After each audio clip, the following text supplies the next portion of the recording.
आप देख रहे हैं TV9 भारतवर्ष। आपके साथ मैं हूं शुभांकर मिश्रा।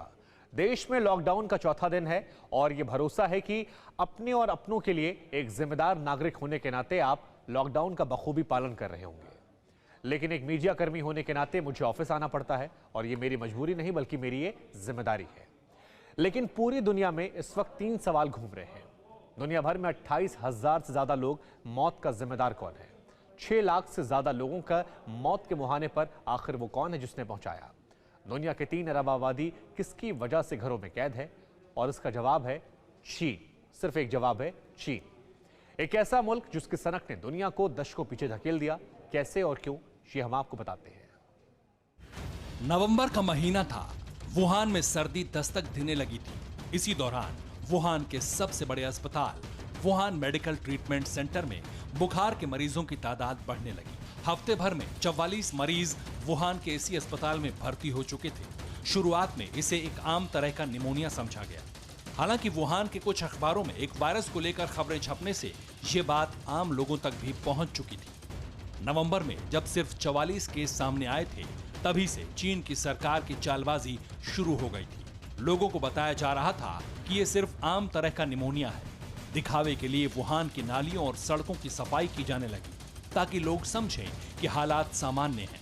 लेकिन मरीजों की हालत देखकर कुछ मेडिकल स्टाफ समझ चुका था कि हालात बेहद गंभीर हैं। इन्हीं डॉक्टर्स में से एक थी आईफेन। आईफेन वुहान सेंट्रल हॉस्पिटल में सीनियर डॉक्टर थी। नवंबर में फेन अस्पताल की इमरजेंसी यूनिट के डायरेक्टर के पद पर थी। डॉक्टर आईफेन को लगने लगा था कि हालात बेकाबू होने वाले हैं, लेकिन वो चीन सरकार के दबाव की वजह से खामोश रही। चीन की सरकार ने आईफेन को सख्ती से मुंह बंद रखने के लिए कह दिया था।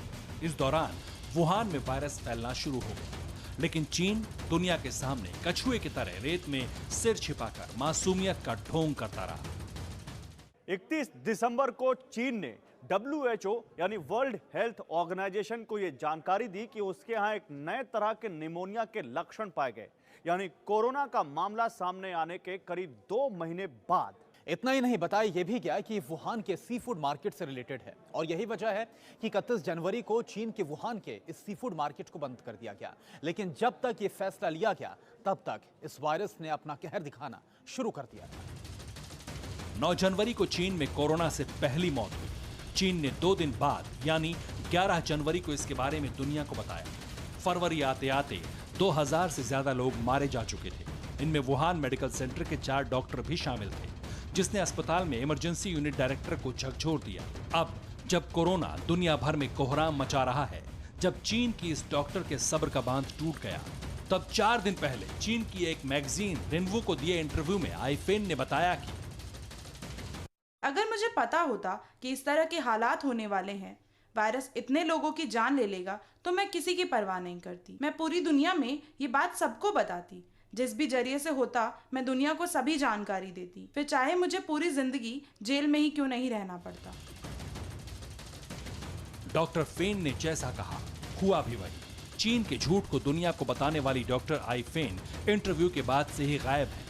मैगजीन से डॉक्टर के इंटरव्यू को भी हटा दिया गया है।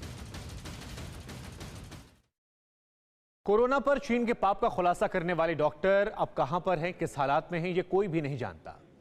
चीन की हकीकत यही है, जिनपिंग की हुकूमत के खिलाफ जिसने भी आवाज उठाई, उसे गोलियों में या फिर जिंदगी भर जेल की सलाखों के पीछे धकेलकर खामोश कर दिया गया।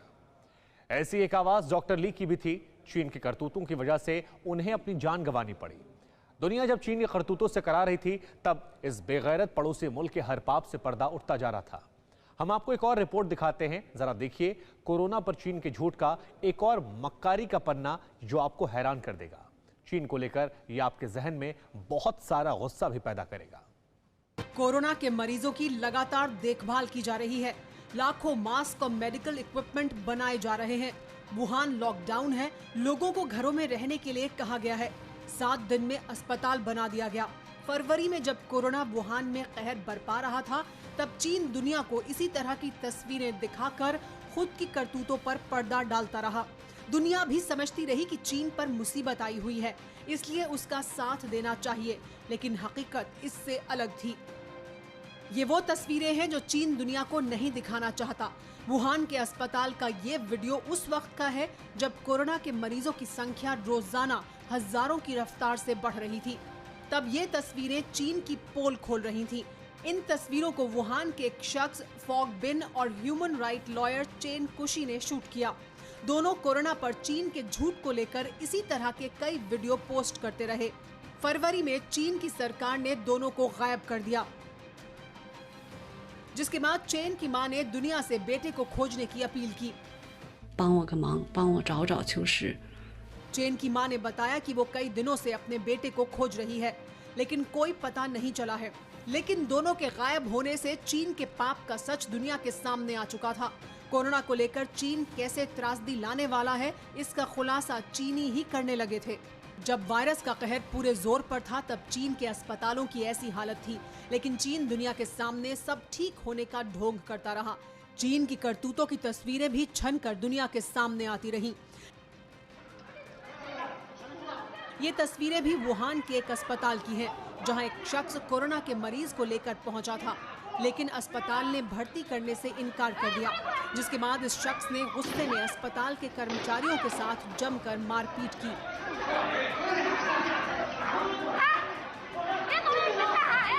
बाद में पुलिस किसी तरह हालात काबू कर पाई।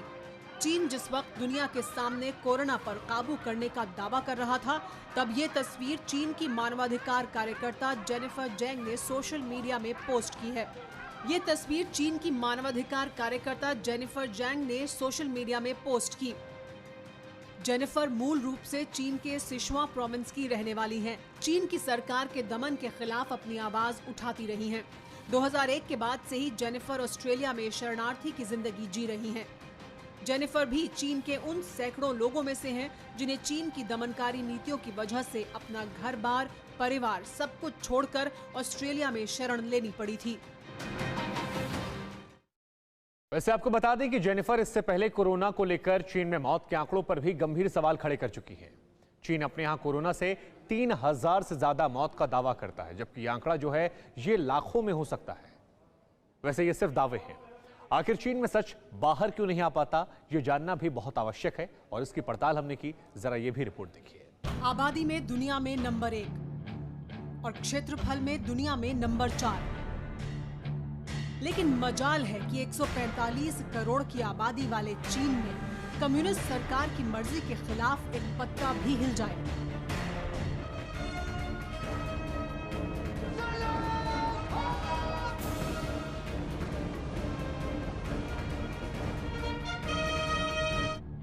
Print media, electronic media, blog, social media और इंटरनेट पर चीन का ऐसा दखल है कि आजादी शब्द अपना अर्थ ही खो देती है। कहने को तो चीन के संविधान में मीडिया की आजादी और लोगों की अभिव्यक्ति की बात कही गई है, लेकिन चाइनीज मीडिया रेगुलेशन कानून के तहत सरकार किसी भी खबर को यह कहकर दफना सकती है कि वो देश की गोपनीयता पर खतरा है। चीन की हर खबर चीन से बाहर ना पहुंचे, इसको लेकर चीन की सरकार बाकायदा काफी सतर्क रहती है। यहां तक कि साल 2010 में मई के महीने में चीन की सरकार की तरफ से इंटरनेट यूजर्स के लिए कानून लाया गया था, जिसके तहत यह साफ कहा गया था कि जो भी चीन में इंटरनेट को भोगता है उसे इस कानून का पालन करना होगा। और सिर्फ इतना ही नहीं, वो कंपनियां जो कि इंटरनेट सुविधा प्रदान करती है उनको भी चीन में श्वेत पत्र देना होता है। फरवरी 2016 में जिनपिंग सरकार ने मीडिया पर तानाशाही की एक और लंबी लकीर खींची और न्यूज मीडिया पॉलिसी लेकर आई, जिसके मुताबिक मीडिया का काम सिर्फ कम्युनिस्ट सरकार के विचार और उसके एक्शन को जनता तक पहुंचाना होगा, इससे ज्यादा कुछ नहीं। यानी इस पॉलिसी का मतलब है कि चीन में मीडिया शी जिनपिंग और उनकी पार्टी के माउथ पीस से ज्यादा हैसियत नहीं रखता। साल 2015 और 2016 में इंटरनेट फ्रीडम के मामले में चीन 65 देशों में सबसे आखिरी पायदान पर था और मीडिया की आजादी की रैंकिंग में चीन 180 देशों में 176वें नंबर पर था। ये दोनों ही सर्वे फ्रांस की मशहूर एजेंसी फ्रीडम हाउस ने किए थे। विकिपीडिया, फेसबुक, ट्विटर, यूट्यूब और गूगल की कुछ सेवाओं पर चीन ने न सिर्फ बैन लगाया बल्कि इनके विकल्प भी तैयार कर दिए। इंटरनेट पर इतनी सख्ती के बाद भी चीन की जिनपिंग सरकार को जासूसी का इतना डर है कि वो सरकारी दफ्तरों में कंप्यूटर के सारे पार्ट्स मेड इन चाइना लगाती है। और इसकी वजह है कि जिनपिंग को लगता है कि बाहरी देशों के कंप्यूटर पार्ट्स में जासूसी उपकरण हो सकते हैं। चीन में अगर मीडिया की आजादी कब्र में दफन है तो उसके पीछे है कम्युनिस्ट पार्टी का सीपीडी यानी सेंट्रल प्रोपेगेंडा डिपार्टमेंट।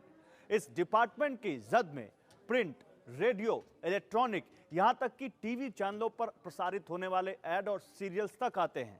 चीन में टीवी चैनलों के स्क्रीन पर वही दिखेगा जो सीपीडी चाहेगा। कहते हैं कि चीनी सरकार ने 3 मिलियन यानी कि 30 लाख लोगों को सिर्फ इसलिए नौकरी पर रखा है ताकि वो ये नजर रख पाए कि कहीं कोई खबर चीन की कम्युनिस्ट सरकार के खिलाफ तो नहीं चल रही, और सीपीडी इन्हीं 30 लाख लोगों के फीडबैक पर चलती है। यूएस की एक जासूस संस्था का दावा है कि चीनी सरकार ने सीपीडी यानी सेंट्रल प्रोपेगेंडा डिपार्टमेंट के कहने पर अपने सैकड़ों जर्नलिस्ट को जेल में इसलिए डाला है क्योंकि उन्होंने सरकार के खिलाफ खबरें छापी। साल 2009 में चीन ने लियू जियाबो को 11 साल की सजा इसलिए दी क्योंकि वो लोकतंत्र की वकालत कर रहा था। लियू को शांति का नोबेल मिला तो चीन ने ये खबर अपने नागरिकों से छुपाने में एड़ी चोटी का जोर लगा दिया। चीन पूरी दुनिया में अपनी इकोनॉमी के दम पर पैठ बनाना चाहता है, लेकिन वो पूरी दुनिया को अपने मुल्क में झांकने से रोकता है क्योंकि चीन में तानाशाही हदें पार कर चुकी है और कोरोना केस में भी यही हुआ। चीन ने न सिर्फ कोरोना के फैलने की खबर छुपाई बल्कि मौत के गलत आंकड़े भी दिए, और ये सब इसलिए मुमकिन हो सका क्योंकि चीन ने तकनीकी रूप से खुद को आइसोलेट कर लिया है और चीनी नागरिकों में सरकार के खिलाफ लिखने और बोलने की हिम्मत ही नहीं बची है, क्योंकि अगर उन्होंने ये गुस्ताखी की तो या तो वो जेल में होंगे या कब्रिस्तान में। कोरोना वायरस को लेकर जितनी भी तस्वीरें, खबरें अब तक आपने देखी होंगी, उसमें आपने गौर किया होगा कि वुहान लॉकडाउन की तस्वीरें साफ थीं, अस्पतालों की चमक की तस्वीरें क्लियर थीं, लेकिन कोरोना के मरीजों के हालात और चीन के जोर जबरदस्ती की तस्वीरें धुंधली थी। इसकी वजह जानते हैं आप? चलिए हम आपको बताते हैं। चीन ने दिखाया कि कोरोना पर काबू पाने के लिए वो कितनी मशक्कत कर रहा है, इसलिए दुनिया को लॉकडाउन की तस्वीरें दिखा दी ताकि दुनिया को ये लगे कि सब कुछ वहां पर अच्छा है। लेकिन अपने ही नागरिकों पर वो कैसे बर्ताव कर रहा है, कैसे उन्हें मार रहा है, वो तस्वीरें लोगों ने अपने मोबाइल कैमरे से बनाई है। ये तस्वीरें भले ही धुंधली थी, लेकिन चीन का सफेद झूठ जो था वो पूरी तरह साफ हो गया था। ये तस्वीरें उस वक्त की हैं जब चीन से 300 डॉक्टर्स की मेडिकल टीम इटली पहुंची थी। ये तस्वीरें चीन ने दुनिया को खूब दिखाई। इतना ही नहीं, कोरोना से लड़ाई में इटली के साथ कंधे से कंधा मिलाने का दावा भी करता रहा। कोरोना वायरस के लगातार बढ़ते मामलों की वजह से शुरुआत में चीन की काफी बदनामी हुई थी। जिस तरह से चीन ने इस जानलेवा बीमारी को हल्के में लिया और फिर लॉकडाउन किया, उस पर अमेरिका समेत दुनिया के कई देशों ने चीन की काफी आलोचना की। वेस्टर्न मीडिया में चीन के खिलाफ कई लेख लिखे गए। यही वजह है कि अब मदद का हाथ बढ़ाकर चीन खुद का दामन साफ करने की कोशिश कर रहा है। चीन कई देशों को मेडिकल सप्लाई भेज रहा है। चीन ने इटली में अपने डॉक्टर्स भेजे हैं, सर्बिया को मास्क और मेडिकल सप्लाई भेजी है, फिलीपींस को 1 लाख कोरोना टेस्ट किट दी हैं, लाइबेरिया को मास्क और डॉक्टरी सूट भेजे हैं, चेक रिपब्लिक को 10 विमान भरकर मेडिकल सप्लाई भेजी है। यानी चीन एक तो मदद करके भलवंसाहत कमा रहा है और दूसरी तरफ यह भी साबित करने की कोशिश कर रहा है कि वो जिम्मेदार वर्ल्ड लीडर है। वहीं दूसरी तरफ अमेरिका समेत दुनिया को अपनी ताकत का एहसास भी करा रहा है। जिस WHO को चीन कोरोना को लेकर बरगलाता रहा, उसी को अब कोरोना से लड़ने के लिए करीब 150 करोड़ रुपए दिए हैं। अब जरा WHO के 14 जनवरी के इस ट्वीट को देखिए, जिसमें साफ लिखा है कि इस बात का कोई सबूत नहीं कि कोरोना वायरस इंसान से इंसानों में फैलता है, जबकि इससे पहले ही चीन के बड़े डॉक्टर्स इसकी तस्दीक कर चुके थे कि वायरस इंसान से इंसान में ट्रांसमिट होता है। झोंग नाशन को चीन में 2002 के दौरान सार्स वायरस के दौरान हीरो के तौर पर देखा जाता है। सार्स वायरस के खिलाफ लड़ाई में झांग ने कई अहम खोज की।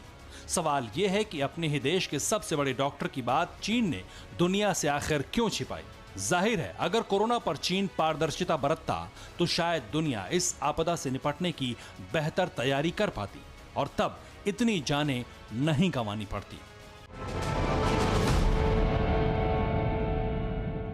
फिक्र आपकी, सोमवार से शुक्रवार रात 9 बजे सिर्फ TV9 भारतवर्ष पर।